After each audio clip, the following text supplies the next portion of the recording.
Hello everybody, welcome back. Today we're doing another review. Keep that closed. On another Transformer figure, which is my Optimus Prime from, I don't actually know, but this toy is very old. A few years old, like 2010, 2015, maybe like 6 or 5 years old, I don't know.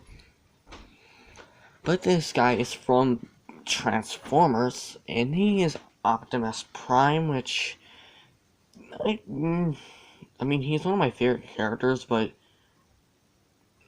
I hope Rise of the Unicorn comes out soon. I really need to watch that. I want to see the end of Transformers. But anyways, taking a look at the truck mode, you can see it has a white stripe, which isn't actually accurate to the film at all. Oh my god. Isn't accurate to the film at all, because in the film, there was no white stripes. He was just a plain red truck. Now, taking a look at these feet here, this is kind of obvious. Obviously, these are the feet just attached, but yeah. Now the underside. My god, my eyes are burning. The chrome here, this isn't actually die cast. Sadly, it's just painted. But jeez, it's bright. Basically, this is the underside, and to tell you the truth, this is one of the cleanest backs I've ever seen on it. Not the cleanest back, one of the cleanest vehicle undersides on a Transformer I've ever seen. The only thing I don't like is this little gap right here, which you can literally see right through the truck. Which is quite weird, but I could just stick but basically, and also, it has a bit of an interior. Doesn't really work unless you want to make the door opening gimmick, but that's not really going to look that good, so just plug that back in.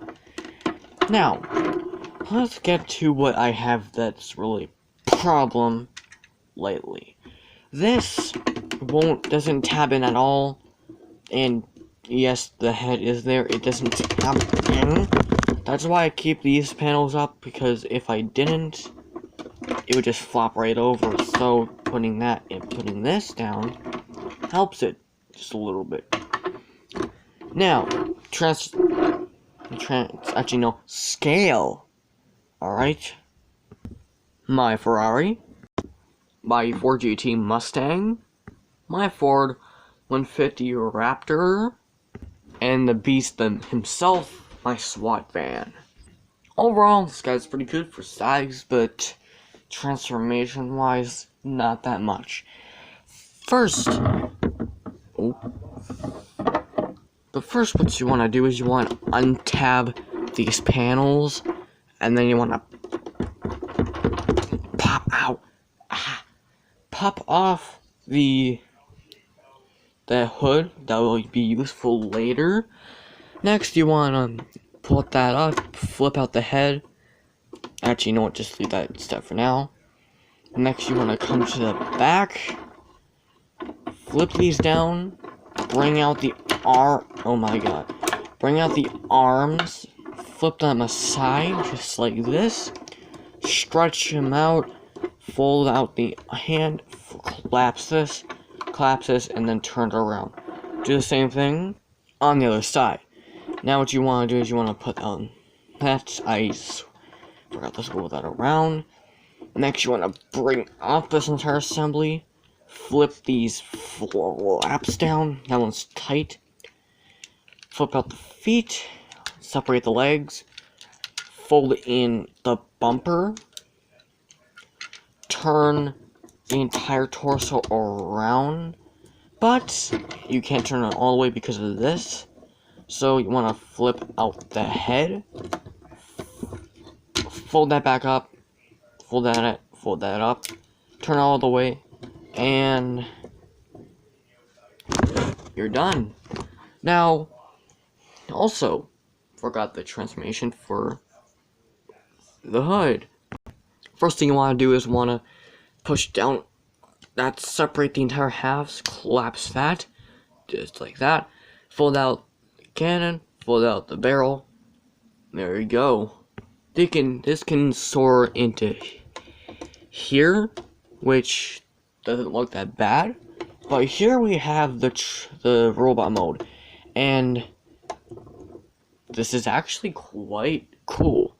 This might not be recognizable, but this looks like Optimus Prime. Got the Autobot logo right there. And I'm not sure if these represent anything, but I think they're supposed to be smokestack cannons, which kind of look like them, but I know I give a shit at this point. And the only thing I hate about this figure, well, there's two things. How far the back juts out. Even without the gun, it still juts out quite considerably far. Just like Jabba Long, back lives matter. We're not just looking at the front and ignoring the back. I can agree though, pretty good thing, but why add this hinge joint here? It doesn't really do anything. And next up, the arms. These arms are like, the sides are just literally the truck mode bits, and they don't even plug in at all. They just literally, none of this plugs in. This, like, literally, this could have easily plugged right, like this right here should have plugged right into here, which it does not. Same thing with the other arm. Like, what engineering is this? Now, posability. First, you got a swivel, which allows him to full 360, as well as a light piping, but we're not going to get into that. A hinge joint, which make him go look down, more for the transformation. And then by pulling this entire assembly out, you can make him look that, oh my, that is not comfortable. I don't like that. Optimus doesn't like that, so we're not going to do that. Next, swivel here, which allows him to move out that far. Swivel in here. Hinge joint, that's a ratchet joint, and nothing else. We got a tight waist swivel. Damn, that's a nice swivel. You got a nice ratchet joint here, which allows him to kick that far and not that far back. This allows him to make a beautiful, oh my. I'll just put that back up, or not. A swivel here, a bit over 90-degree angle for a knee bend, and finally a foot bend, but this isn't really that good for transformation. Otherwise, it feels little tiny, the arm in the back, perfectly fine. Now, the only accessory that this guy comes with is his gun, which can plug into any of his hands. And let's begin. Oh my god. Another problem with this. Another problem. This shoulder joint is too loose. Doesn't allow him to hold any gun poses. Now, the other arm is tight. It still doesn't hold it like the other hand does it, but at least you can get into poses like that. Like at least you can get him into sweet poses like this. Now, that's a good prime pose. But besides that, there's nothing really good about him, but his paint job is good.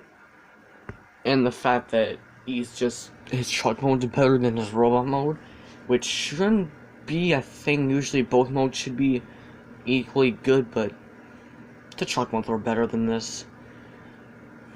So that's it. Oh wait, I forgot size comparisons. First, you got my Rat Trap and my Cheetor figure. Overall, this guy's pretty good, and if I were to give him a start at a 5. I'll give him a 3. Like, he's not that great, but his paint job is pretty good, and kind of makes up for his lack of articulation. But at least he has a swivel on here. But yeah, that's it for this review. See you guys next time. Bye.